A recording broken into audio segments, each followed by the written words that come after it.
Hello everyone, hope you all are fine, and today we will continue with periodic table. I hope you all are enrolling for the examination conducted by VVM. Those who are asking me about the name of the coordinator, you go for individual registration. When you will go for individual registration, then there will be no option for giving the coordinator's name. Okay, that's what I wanted to say regarding exam. I hope you all are enrolling for that, as it is from the home, so you all can go for that. Periodic table we will be starting today.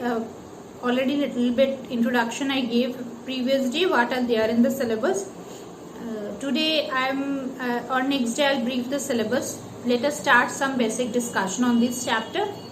And you all start preparing for the revision test of chapter 4, I guess that one, the previous chapter, atomic structure and chemical bonding. I'll take test maybe next week or next to next. Test means, as we previously used to take the revision test, I used to give the question paper and next I used to discuss the question answers, similar like that. So let us just start. Let us start our discussion today on the periodic table. As you know that, as I always say, Rome is not built in a day.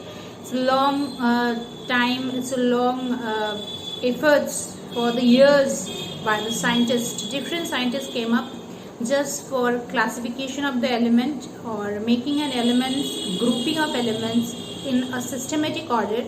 So it will be easy for the scientist or for everyone to study and to know the elements which are similar and to know them together, which will be helpful instead of knowing them individually. First ideas were to make the classification based on metal, non-metals, based on density, malleability, ductility and other general properties, but none of those theories took a stand and all of them failed gradually.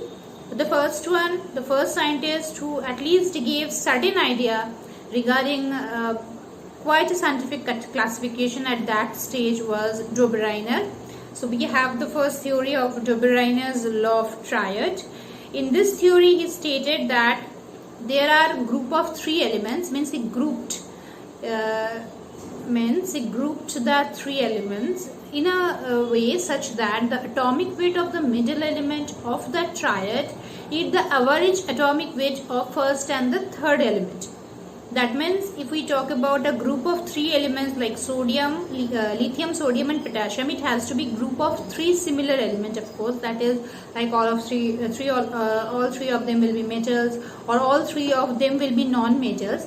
So lithium, sodium, potassium, if this group we consider, lithium has atomic weight 7, sodium has atomic weight 23 and potassium has atomic weight 39. So if we if we take the average of lithium and the potassium, that is the first and third element of that particular group. So lithium 7 and potassium 39, if you add these two numbers, you will get 46 and 46 by 2, that is 23, which is exactly equal to the atomic weight of sodium. That means this theory was correct to a lot of extent. Many elements could kept in a group and then they could be explained in this form. So that was the merit of this laws, that at least something could be done out of that time. It was nothing, so out of nothing something, at least some scientific way at least found out by that particular person, and it was recognized highly that time. But different demerits came up. Like if we talk about halogens, we know there are 4 halogens: fluorine, chlorine, bromine, iodine. When this law was applied to the group of 3 elements like chlorine, bromine and iodine, then it came up correctly. That means the calculations and the first, third elements average atomic mass equal to the second element's atomic mass or the middle element's atomic mass, it was correct. But when the consideration was taken, or group was taken as fluorine, chlorine, bromine, because fluorine is also a halogen. So fluorine's atomic weight and bromine's atomic weight, when this average was taken, then it was not 35.5, it was more than 40, 43.5 or something.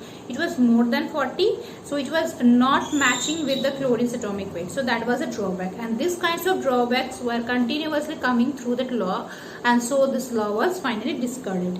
Then the Newland, who was a scientist as well as music lover, he found out that elements, if we arrange in such a way, increasing order of their atomic weight. Let's see, previous law also was based on the atomic weight. This law is also based on the atomic weight. So this law was based on atomic mass or atomic weight, and was saying that if you place the elements in such a way, by increasing order of their atomic mass, the first element's property is similar to the eighth element's properties. That means there will be repeating properties of first and the eighth elements. Now many of you during writing in the examination, you all write that first eighth element is a repetition of the first element. Basically this statement is incorrect.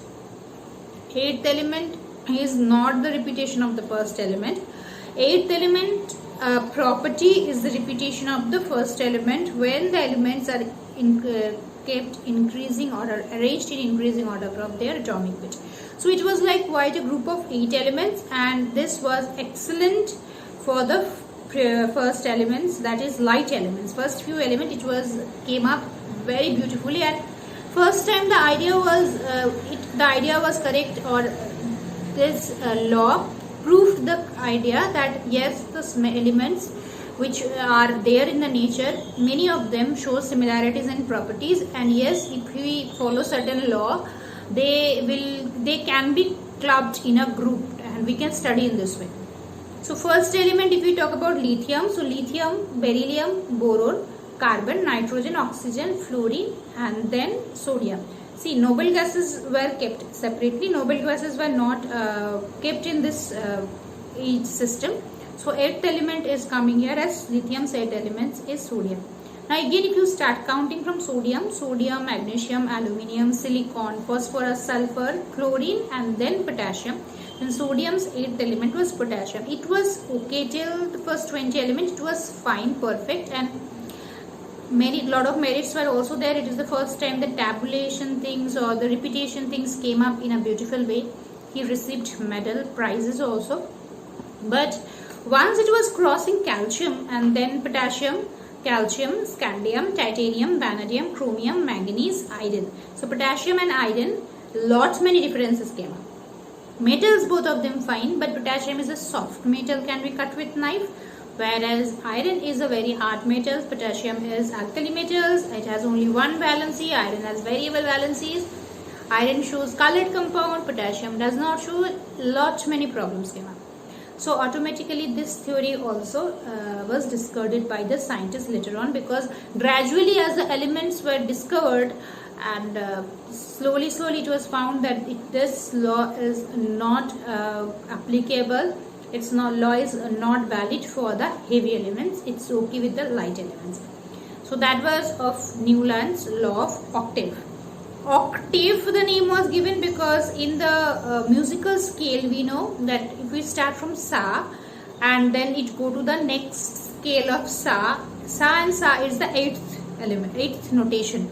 There are 7 notation, that is sa re ga ma pa dha ni, and then sa comes. Even if you go to the lower scales, those who love music or those who learn music, those who have passion for the music, they must be knowing that there are scales, but actually all the songs, all the music that we are listening, they are based on only 7 musical notes, that is sa re ga ma pa dha ni. Now these are only different in different scales, and in that way the musics are formed. So as he was fond of music, so he found this relationship, but it fell for the heavy elements, and that's why he kept the name as octave, because in the musical notes also the term octave is very popular. This is only used here also. Octave is, the word octave is applied.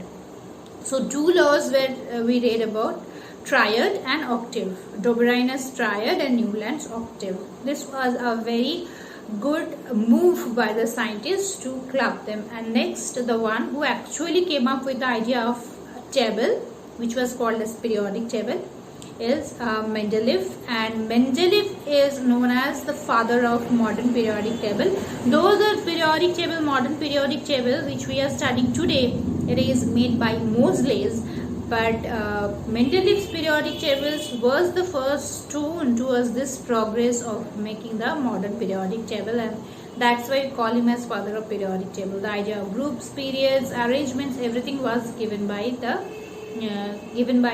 Mendeleev, the Mendeleev. and next day we will be studying the concepts of Mendeleev and its merits. Many merits were there, drawbacks, and then we'll switch to the Moseley. This chapter is also very small. Basically you have only this theories and little bit of idea of the table. Periodic properties are there in class 10. See you in the live class. Take care and bye.